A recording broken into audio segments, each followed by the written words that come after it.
Oke, kita akan lanjutkan pembicaraan kita tentang kenapa sih kok anak ada yang jalannya itu jinjit. Ada beberapa orang tua yang menanyakan hal itu, Bu, anak saya kok kalau jalan selalu jinjit gitu.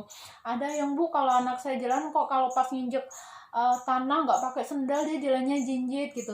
Jadi kita akan bahas di sini kira-kira penyebab anak berjalan jinjit itu apa saja. Jadi yang pertama bisa jadi karena kekakuan otot. Jadi adanya kekakuan otot di sepanjang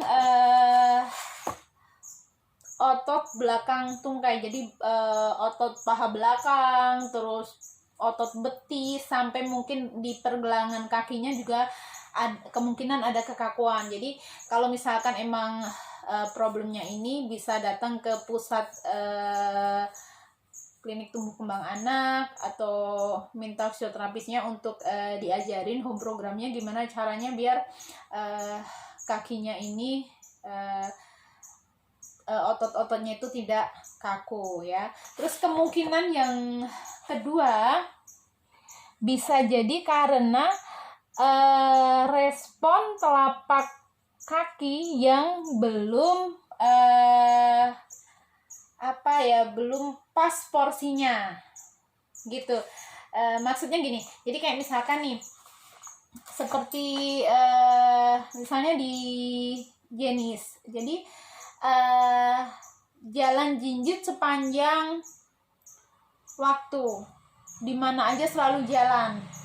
Tapi kalau misalkan di Dante akan jalan biasa saat memakai sendal. Tapi saat sendalnya disuruh dilepas, dia harus jalan di tanah, dia nggak mau. Bahkan responnya sih menurut saya lumayan berlebihan. Jadi langsung bener-bener jatuhin badan, numpuk pada punggung, tangan dan kakinya itu bergerak ke atas, bener-bener kayak bener-bener nggak nyaman banget gitu. Tapi saat tidak nginjek tanah, jalan di tempat selain tanah, itu biasa aja gitu.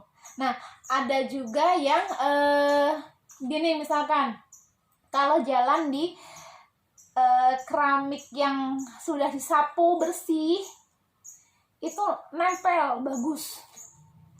Tapi saat berjalan di keramik yang belum disapu, jadi kayak ada debu-debunya gitu, itu langsung jinjit. Ada juga yang kalau nemu rumput langsung diangkat kakinya, nggak mau jalan. Kalau ada berapa yang udah bisa ngomong langsung minta gendong gitu. Nah, jadi respon setiap anak beda-beda. Kenapa seperti ini? Karena kalau dari analisa ini ya, problem-problem yang orang tua ceritakan ini bisa jadi respon telapak kakinya itu belum sesuai porsi. Dalam artian gini, sebenarnya kalau misalkan kita nginjek lantai yang ngeres, ngeres itu, yang berdebu, itu sebenarnya respon yang wajar saat kita ngerasa nggak nyaman. Tapi kita sudah punya pemikiran yang matang, jadi kontrol diri kita akan bagus, tidak yang akan panik berlebihan saat kita nginjek lantai keramik yang berdebu. Kita bisa ada problem solvingnya, kita bisa nyari keset, atau kita bisa cari kran untuk cuci kaki ya.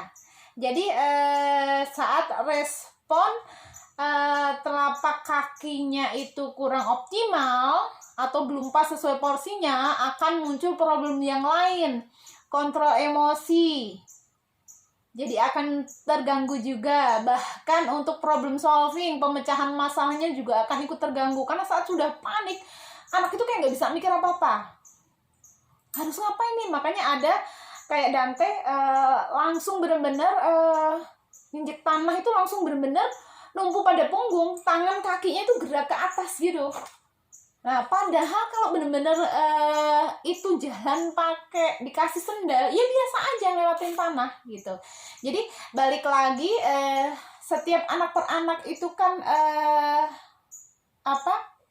harus kita analisa dengan detail biar nanti kita bisa menyusun program yang sesuai buat kebutuhan anak gitu.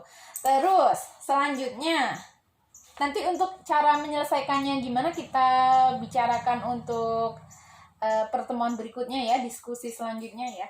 Oke, jadi kayak yang ketiga nih selanjutnya ya, bisa gabungan dari keduanya. Jadi awalnya karena respon telapak kaki yang belum optimal, jadi belum bisa merespon lingkungan sekitar yang diinjak dengan porsi yang pas. Lama-lama karena itu sering jinjit, lama-lama ototnya ketarik jadi kaku. Jadi bisa jadi gabungan keduanya. Nah, harus dianalisa dulu dengan pasti problem anaknya ini di mana, baru bisa menyusun program yang pas sesuai dengan kebutuhan anak. Oke, untuk apa yang harus dilakukan kalau misalkan cuman kekakuan otot atau karena respon telapak kakinya yang belum matang, atau bahkan mungkin yang keduanya harus seperti apa, kita diskusikan di pertemuan selanjutnya. Untuk kali ini semoga infonya bermanfaat untuk semuanya. Oke, terima kasih.